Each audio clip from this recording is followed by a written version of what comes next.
Discuss करेंगे, क्योंकि वो जो सीरीज हमारी चल रही थी पार्ट 1, पार्ट 2 और पार्ट 3, ये पार्ट 3 है। पार्ट 3 स्टेट ऑफ पोजीशन का केस ही आज हम मतलब समझेंगे और अच्छे से। मतलब हमने देख लिया था विल है, फेल है और फुड है, कैन है, मे है, हैज है, हैड, इन सब के बारे में हमने पिछली वीडियो में देखा। बट आज हम डिस्कस करेंगे एक जो कन्फ्यूजन है वो हम डिस्कस करेंगे। जैसे कन्फ्यूजन क्या है कि यूज ऑफ जो विल हैव है या जो शैल हैव है,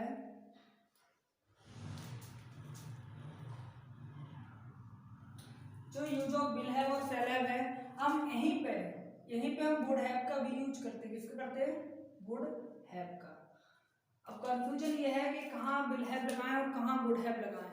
तो एग्जाम्पल के थ्रू बताने की कोशिश कर रहे हैं कि जब बात इन फ्यूचर में हो, जब सब्जेक्ट पोजीशन दिखा रहा हो इन फ्यूचर में, तो विल हैव और शैल हैव लगाएंगे। बट फ्यूचर की बात नहीं कर रहा, वो प्रेजेंट टाइम की बात कर रहा है। जैसे मैं बात करूं, इसी एक एग्जांपल ले रहे हैं, उसके पास एक लाल कलम होगी। इसमें कहीं ना कहीं दो कंडीशन छुपी हुई है।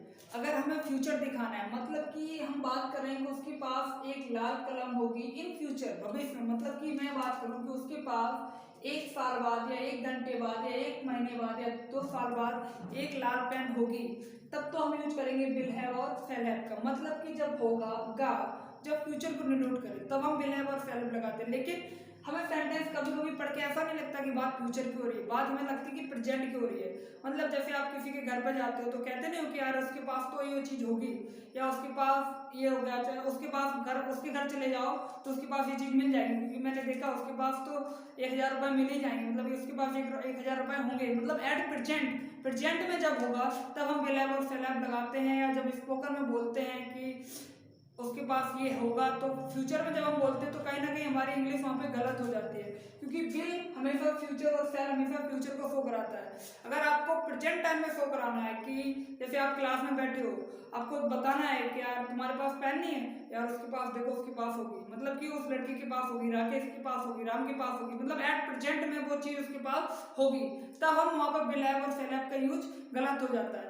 विल हैव शैल हैव बताता है कि फ्यूचर में होगी, मतलब उसके पास होगी तो वो वस्तु, लेकिन अभी नहीं होगी, इन फ्यूचर में होगी।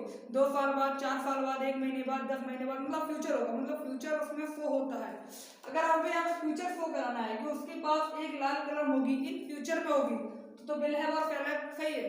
लेकिन अगर आप स्पोकन में जब हम बोल रहे हैं, यहाँ पे हम गलती यहाँ पे कर देते हैं स्पोकन में कि हमने रट लिया है कि पास के साथ होगा होगी लिखा हो तो विल हैव और शैल हैव का यूज करते हैं, तो वहाँ पे कहीं ना कहीं गलती हो जाती है। विल हैव और शैल हैव का प्रयोग करते हैं, बिल्कुल सही है, बिल्कुल करते हैं, लेकिन थोड़ा उसमें अंतर ही होता है, वो फ्यूचर को बताता है। किसको बताता है? फ्यूचर को। मतलब कि कहीं ना कहीं फ्यूचर टाइम उसमें होता है कि उसके पास एक लाल कलम होगी। अगर आप विल हैव या शैल हैव से बना रहे हो तो उसका मतलब होगा इन फ्यूचर में होगी, या फिर उसमें टाइम दिया हो तो 100% फिर फ्यूचर डिनोट हो जाता है। मतलब कि उसके पास 4 दिन बाद या 1 सप्ताह बाद या 10 दिन बाद एक लाल पेन होगी, तब तो विल हैव और शैल हैव बिल्कुल सही है। बट जब आपको फ्यूचर शो नहीं कराना है, प्रेजेंट में आप क्लास में बैठे हो, आप कहना चाहते हो कि उसके पास ये होगा, उसके पास वो होगा, या सर जी ने पूछा कि सर ने पूछा क्यों किसी के पास ब्लैक पेन है, तो सर कहोगे सर मेरे पास तो नहीं है बट मेरे दोस्त के पास होगी शायद, तो ऐसे बोलते हो, मतलब कि एट प्रेजेंट में ये चीज होगी। तो जब प्रेजेंट की बात करते हैं तब के पास के साथ पास लिखा हो, लास्ट में होगा होगी लिखा हो, जब फ्यूचर को डिनोट करता है तो विल हैव और शैल हैव सही है, जब फ्यूचर को दिखाता है। बट जब वो प्रेजेंट को दिखाए तो वहां पर विल हैव शैल हैव को अवॉइड करके हम वहां पर वुड हैव का प्रयोग करते हैं। देखिएगा, तो उसके पास एक लाल कलम होगी, तो पहले तो बनाना है he will have a red pen. इसका बेटा मतलब ये हुआ है, आप ये नहीं कह रहे हो कि क्लास में कि उसके पास अभी होगी, इसका मतलब अभी नहीं निकलता, इसका मतलब होता है इन फ्यूचर में होगी। तो he will have a red pen, ये जो बात है, जो वह जो व्यक्ति है उसके पास एक रेड पेन होगी, वो भी कहाँ? भविष्य काल में होगी, इन फ्यूचर में होगी। बट अगर आपको दिखाना है कि फ्यूचर में नहीं अभी होगी, उसके पास एक लाल पेन होगी, आप बात प्रेजेंट की कर रहे हो, मतलब प्रेजेंट में ये वस्तु उसके पास होगी। जैसे मेरे पास मार्कर होगा, जैसे मैं कहूँ मेरे जिम में एक 10 रुपए होंगे, मतलब एट प्रेजेंट में होंगे, या भविष्य में होंगे तो विल हैव, और प्रेजेंट में होंगे तो वुड हैव। तो इसी में जब प्रेजेंट शो कराना है, अभी तो ये क्या शो हुआ? फ्यूचर शो हुआ, क्या हुआ?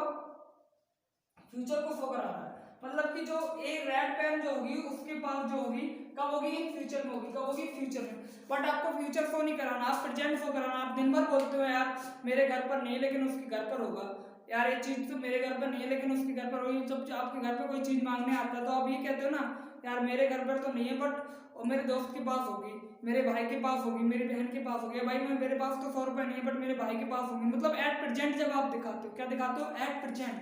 एट प्रेजेंट में कोई वस्तु होगी, किसी जब पोजीशन के साथ होगा लिखा होता है तो उस होगे का मतलब फ्यूचर ना हो कि प्रेजेंट हो। जब होगे का मतलब प्रेजेंट हो, क्या हो, प्रेजेंट। जब प्रेजेंट हो तब क्या लगाते हैं, वुड हैव लगाते हैं। क्या लगाते हैं, वुड हैव। तो इसी में जब हमें प्रेजेंट दिखाना है, क्या दिखाना है, प्रेजेंट। जब उसके पास एक लाल कलम होगी, आप प्रेजेंट में कह रहे हो कि उसके पास एक लाल कलम होगी, तो कैसे बनाएंगे, उसके लिए he would have a red pen. He would have a red pen. यहाँ पे आप विल हैव या शैल हैव का यूज कर रहे हो तो वो गलत है।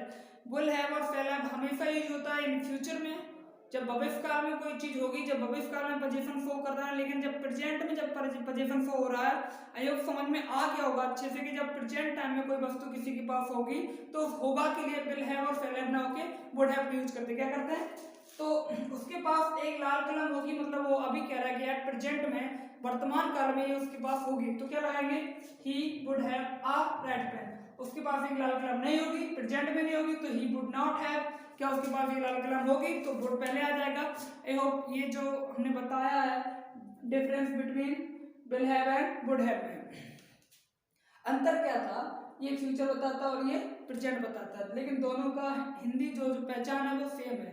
होगा उसमें भी लिखा होगा और होगा इसमें भी लिखा होगा। जब फ्यूचर का वाला होगा दिखा, मतलब जब होगा का मतलब होता है इन फ्यूचर तो विल हैव और शैल हैव, और जब होगा का मतलब वो प्रेजेंट तब वुड हैव। आई होप जो ये अंतर हमने बताया है समझ में आ गया होगा। ये थर्ड पार्ट था इस पोजीशन का। आई होप इससे रिलेटेड मतलब अब कोई सा भी ऐसा पोजीशन का केस नहीं आएगा जो आप उसका सेंटेंस ना बना पाए, और वाली कोई सी भी पोजीशन की सिचुएशन नहीं है कि आप उसको ट्रांसलेट इंग्लिश में ना कर पाए, आप उस सिचुएशन को इंग्लिश में ना बता पाए। के पास हैज है, के पास था हैड, और के पास होगा तो पहले और शैल हैव, और होगा का मतलब फ्यूचर में होगी, प्रेजेंट हो तो वुड हैव। के पास होना चाहिए, शुड हैव, मस्ट हैव, के पास हो सकता है तो कैन हैव, मे हैव और माइट हैव। पॉसिबिलिटी के हिसाब से can have, may have, might have पिछली वीडियो में हमने अच्छे से बताया है, और इसके एग्जाम्पल आप घर पे बनाओ। अगर जो एग्जाम्पल नहीं आए वीडियो में कमेंट करिए, हम आपको उसी टॉपिक पे या उसी मतलब इन सभी एग्जाम्पलों को केवल इन सभी जो यूजेस हैं उनकी सब एग्जाम्पल के थ्रू सब बताने की कोशिश करेंगे। हमने वीडियो में आपको कॉन्सेप्ट प्लस एग्जाम्पल सब कुछ बताया है।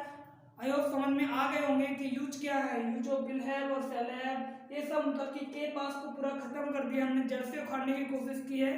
तो थैंक यू। ये वीडियो यहाँ पे खत्म करते हैं। नेक्स्ट वीडियो में हम कुछ मॉडल्स के बारे में और सीखेंगे।